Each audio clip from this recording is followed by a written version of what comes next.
Agora, gente, do calor para o frio e com temporais aqui no Brasil. A gente volta a falar do ciclone que provocou mortes e destruição no sul e no sudeste.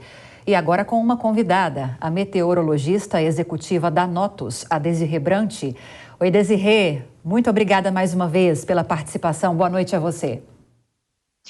Boa noite, Lívia, eu quem agradeço, boa noite também a todos que nos acompanham, e olha, aos pouquinhos o ciclone deve se afastar já durante a noite de hoje da costa da região sul do Brasil. Pelo jeito, o pior já passou, tivemos grandes estragos, infelizmente mortes por conta da ventania, mas agora a tendência é de calmaria.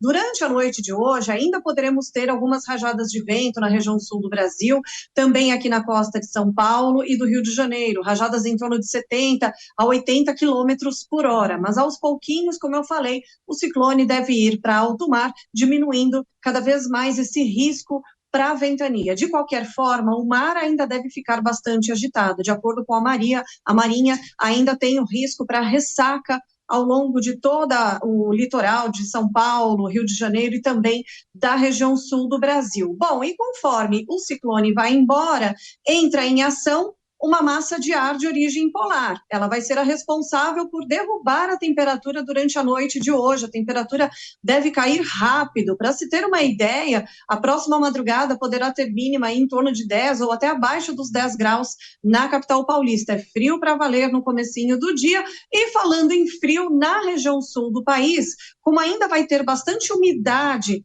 na faixa leste da região sul do Brasil e a temperatura caindo muito, essa combinação de presença de umidade, de água precipitável, com temperaturas tão baixas, pode resultar em precipitação invernal, ou seja, poderemos ter neve na próxima madrugada, nos pontos mais altos, especialmente da Serra de Santa Catarina. Depois disso, a umidade também vai embora, mas o frio vai continuar. Sexta-feira e fim de semana, principalmente o sábado, bem gelados entre São Paulo, Mato Grosso do Sul e região sul do Brasil. Aí no domingo tudo isso perde força e aos pouquinhos a temperatura volta a subir. Por enquanto, sem previsão de chuva, pelo menos até o início da semana que vem, Lídia. Agora, Desirê, já dá para sentir que a temperatura aqui na capital paulista está baixando. Você disse que amanhã a gente pode ter mínima aí de mais ou menos uns 10 graus. Esse frio deve continuar ao longo do fim de semana. Mas no domingo, na segunda-feira, ele vai embora? O que a gente pode esperar de duração para essa massa de ar frio que a gente está recebendo? Olha, a gente está tendo muitos eventos muito intensos, porém rápidos, né? Claro, infelizmente, não tão rápidos a ponto de não provocar os transtornos que a gente viu, mas, de uma certa forma, a gente teve aí dois dias com muita ventania, agora o ciclone se afasta, e agora a gente tem a massa de ar polar durando em torno de 1 a 2 dias também. Então, sexta e sábado, bem frios, e a partir do domingo, o ar polar perdendo sua força e deixando gradualmente a temperatura voltar a subir. Na tarde do domingo, a sensação já vai ser até de uma temperatura mais alta, em torno dos seus 25, 26 graus no período da tarde. A gente mostrou com o nosso repórter que está lá em Portugal agora há pouco, antes de você entrar, Desirê, a respeito dessa onda de calor que está castigando principalmente o sul da Europa e o noroeste da África também. E muitos especialistas dizem que esse fenômeno pode ser explicado, essa onda de calor, pelo El Niño, que está em execução, e pelas mudanças climáticas. Mas trazendo aqui para o Brasil, nós estamos vivenciando, me parece que em pouco tempo, o terceiro ciclone atingindo o litoral da região sul aqui do Brasil. Fenômenos que até há pouco tempo não eram tão comuns aqui para a gente. Eu, pelo menos, não me lembro de serem tão comuns. El Niño, mudanças climáticas também podem explicar o que está acontecendo aqui nessas regiões brasileiras? Bom, então eu vou explicar por partes.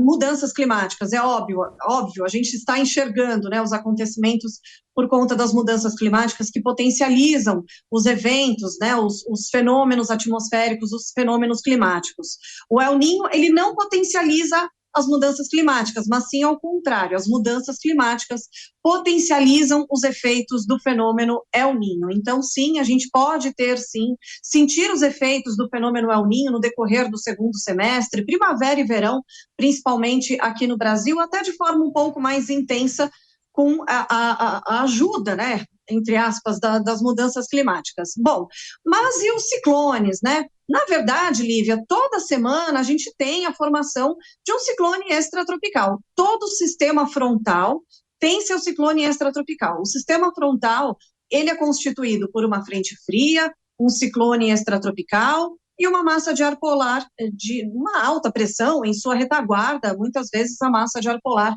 em sua retaguarda. Mas por que a gente viu esses ciclones tão, né, ativos aqui, com tanta frequência? Na verdade, foi até, entre aspas, uma coincidência. A gente teve a formação desse ciclone no meio de junho, bem perto da costa do sul do Brasil, e novamente bem perto da costa.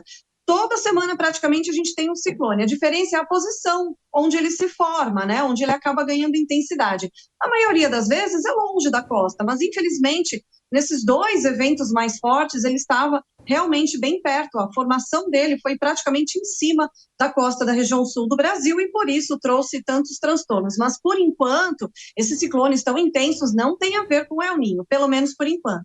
Mas, sem dúvida, eu adianto que a primavera pode ser preocupante no sul do país, porque aí sim o El Niño pode potencializar as tempestades na região sul, mas isso fica para a primavera. Você volta depois para trazer mais explicações sobre isso para a gente. Então, muito obrigada mais uma vez pelas explicações, pela entrevista. Conversamos com a meteorologista executiva da Notus, Desirê Brant. Tchau, tchau, Desirê. Até a próxima. Agradeço. Até a próxima. Fico à disposição.